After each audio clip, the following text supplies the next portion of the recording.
네, 이제 오늘부터는 조합 단원으로 새로 들어가게 됩니다. 조합에 대해서 알아볼 건데요. 먼저 생각열기를 한번 보세요. 우리 개인 발표를 하면 선생님이 도장판에 도장을 찍어주죠? 그 도장판에 도장들을 모두 채우면 어떤 보상이 주어져요? 그쵸. 베스킨라빈스 기프티콘을 받습니다. 싱글 레귤러 콘 기프티콘을 받아요.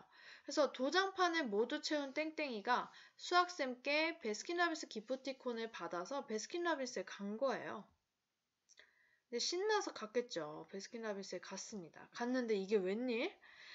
싱글 레귤러 콘을 주문하는 사람들한테는 2개의 메뉴를 선택해서 담아준다는 거예요. 자, 그러면 메뉴는 31가지가 있을 것이고, 메뉴는 31가지가 있고, 그 중에 서로 다른 2가지 맛의 아이스크림을 고르게 되는 겁니다. 그쵸? 그 2가지 맛의 아이스크림을 고르는 방법의 수가 어떻게 될지 한번 구해보자는 겁니다. 자, 그러면 우리는 31가지 중에 서로 다른 2개를 고르는 거 골라서 일렬로 나열하는 방법의 수는 알고 있습니다. 그쵸?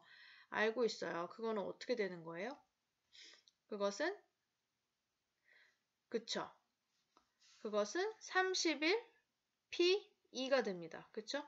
이게 바로 뭐예요? 31가지 중에 서로 다른 2개를 골라서 나열하는 방법의 수요. 그러면 이 31P2에는 어떤 것들이 들어있을 수 있어요? 쿠키앤크림과 뉴욕 치즈케이크를 고르는 경우, 그리고 뉴욕 치즈케이크를 고르고 그 다음에 쿠키앤크림을 고르는 경우, 뭐 이런 식이 있겠죠. 또 뭐 쿠키앤크림을 고르는 경우 쿠키앤크림을 고르고 그 다음에 뭐 엄마는 외계인을 고르는 경우 뭐 이런 식으로 이런 것들이 있을 겁니다. 그쵸? 이런 것들이 다 31P 2개만큼 있다는 거죠.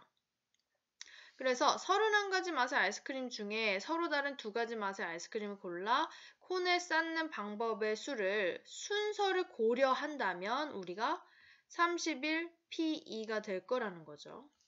근데 우리가 실제 그 베스킨라빈스에 가서 메뉴를 고를 때요. 쿠키앤크림 먼저 쌓고 그 다음 뉴욕 치즈케이크 쌓아주세요. 이렇게 하지 않고 그냥 일반적으로 메뉴 2개를 그냥 얘기합니다. 그쵸? 그러니까 지금 이 문제에서는 2가지 맛의 아이스크림을 그냥 고르는 걸 물어본 거예요. 순서를 고려하는 것은 아니고요. 그러면 쌓는 순서를 생각하지 않게 된다면 지금 이것과 이것은 같은 경우예요? 다른 경우예요?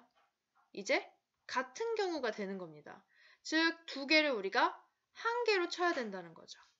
그러면 쌓는 순서를 생각하지 않는다면 얼마만큼이 항상 중복되게 돼요? 2개가 서로 자리 바꾸는 2 팩토리얼만큼 중복이 됩니다. 그쵸?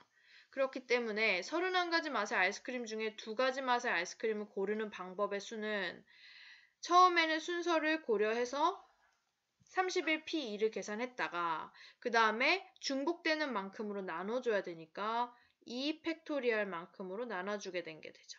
그래서 이것을 계산한 얼마인가요? 이거 계산하면 645가 됩니다. 그래서 이렇게 되는 거죠.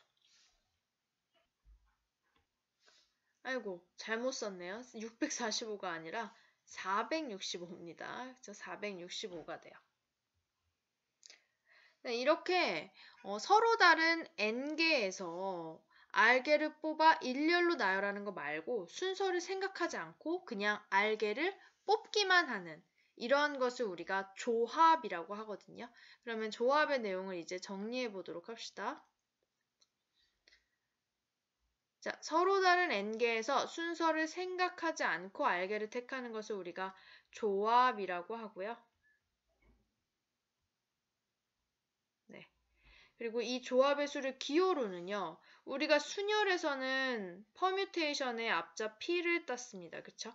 근데 조합은요. 컨비네이션이에요. 그래서 컨비네이션의 앞자 C를 따옵니다. 그래서 N, C, R 이렇게 나타냅니다. 자, 그러면 우리가 얘 1번을 보면서 연습을 한번 해볼게요. 7명의 학생 중에 대표 2명을 뽑는 방법의 수를 구하래요. 자, 이 대표 2명은 순서를 우리가 고려할 필요가 없습니다. 그쵸? 뭐 반장, 부반장을 뽑으라고 자리를 정해준 것도 아니고요. 그쵸? 그러니까 그냥 2명을 뽑기만 하면 돼요. 순서는 상관없습니다. 따라서 7C2를 구하라는 것이죠.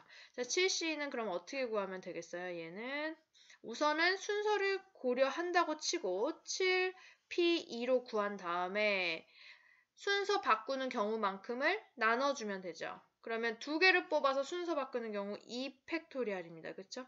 그러니까 2팩토리얼로 나눠주면 됩니다. 그러면 계산했을 때 얼마가 나오나요? 네, 21이 나오죠. 그래서 21가지가 있다라는 거죠. 자, 이런 식으로 이제 계산을 하면 되고요. 그러면 우리가 NCR이라는 것을 이제 식으로 일반화된 식으로 정리해서 한번 써볼게요. 자, 여기 보면 NCR이라는 거 어떻게 계산했어요? 순서를 고려해서 NPR을 계산한 다음에 얼마만큼으로 나누면 됐어요? R개를 뽑아 일렬로 나열하는 방법의 수만큼으로 나눴죠. 왜? 그것을 하나로 칠 거기 때문에, 한 개의 대상으로 칠 거기 때문에 나눴습니다. 그쵸?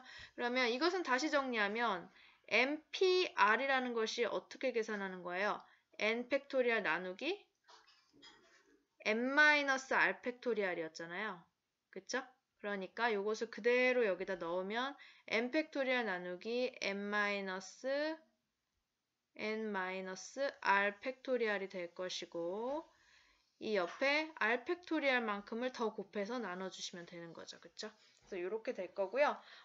결국 여러분들은 이제 NCR 하면 이 NCR을 어떻게 계산하시면 되냐면 n 팩토리얼을 r 팩토리얼 곱하기 n-r 팩토리얼로 나누어 주시면 됩니다. 자, 이렇게 해서 항상 계산하시면 돼요. 자, 그러면 얘 2번의 문제 한번 풀어볼게요. 6시4의 값을 구하래요. 자, 6시4.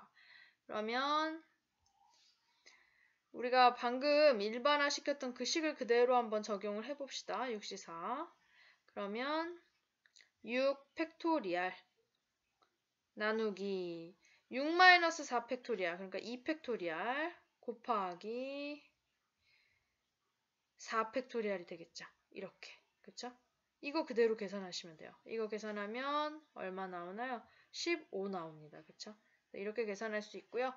조합의 의미 그리고 NCR의 그 식을 가지고 이제 앞으로 계속 이용을 해야 되고요. 요거 잘 기억하시면 될 것 같고 발표조는 학습지 모든 문제를 다 풀어 오시고요. 발표할 사람은 수업할 내용 준비해 오시면 됩니다. 수고하셨습니다.